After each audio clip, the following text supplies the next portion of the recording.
ចាស់កណនីដកមាសពួកគេទទួលបានមាសដុំដូចគ្នាទៅនឹងអ្វីដែលពួកគេបានដាក់មិនមែនជាការជំនួសដែលមានតម្លៃសមមូលនោះទេកម្រិតនៃភាពជាក់លាក់នេះគឺជាមូលហេតុមួយដែលធនាគារកណ្ដាលនៅទីក្រុងញូវយ៉ក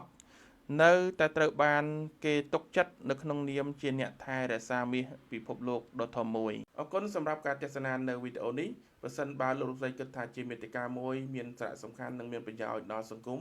សូមជួយចុច like និងចែករំលែកក្នុងករណីបើសិនជាលោកស្រីមានសំណួរមានចម្ងល់